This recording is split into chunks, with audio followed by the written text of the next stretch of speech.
Jay, you ready for your phone? I got a transfer all this other. Now we both 20. Yeah, this my 20 now. You need to like, come on. Both y'all do it. Same spot too. What's it in? I told you not. Like tea. Slim tea? Really? Really? Be happy. Be happy.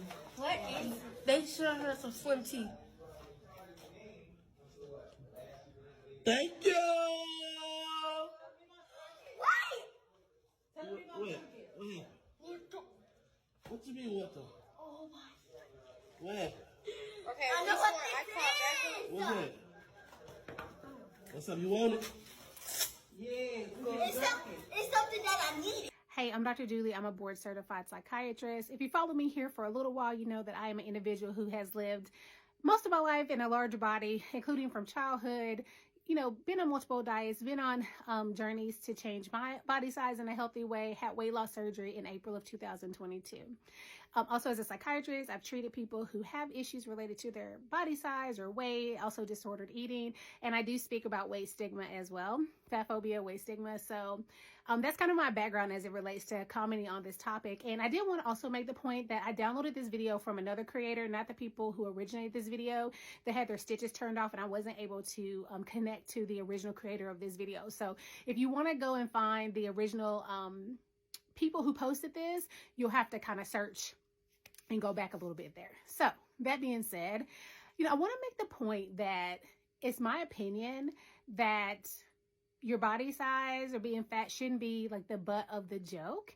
You know, something about you that is just how you exist in the world.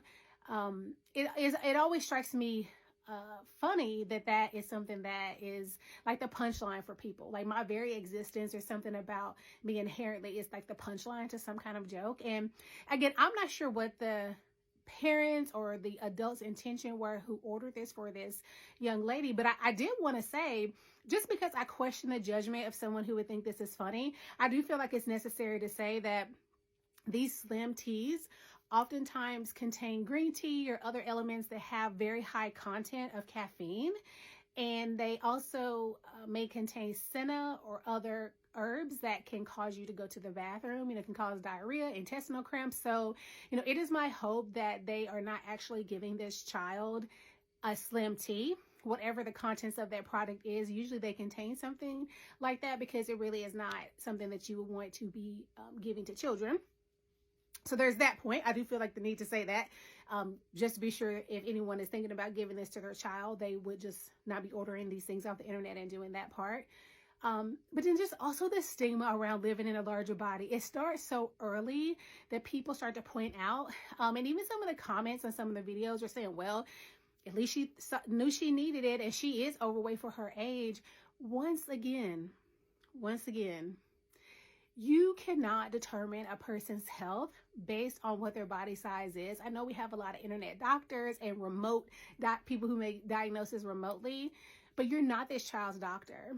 And, you know, particularly as a woman, you know, in that age of that child who looks like maybe elementary age, and just thinking about the journey that, you know, we all go through into puberty, and which generally is kind of associated with weight gain and body changes, just how self-conscious you could potentially be sitting in a space where people feel that it's okay to make a joke out of just how you look. And even though in the video she seems to kind of be going along with the joke, I would really question how harmful this is and how hurtful it is, because if there's something inherently about you, something that you just exist in the world with naturally, making that the butt of a joke, in my opinion, can just be very harmful. So, you know, it is my hope, and I saw some other people stitching this video, it is my hope that the people who originally created this will reconsider, you know, if they are using this child's body size as the punchline, as a joke, that they will reconsider it. You know, there's nothing wrong with, you know, looking at your body, accepting it for how it is, and feeling however you feel about how it is.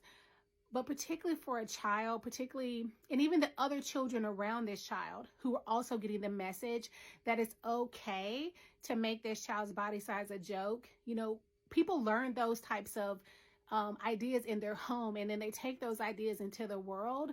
And then we wonder why we get some of the comments we get, the looks that we get, and why people feel like they have the ability to comment on a person's health or what their body size should be or what their weight should be just by looking at them on the internet. You know, that's where these ideas start to originate from, in households where these type of messages and ideas are basically kind of pushed or like promoted.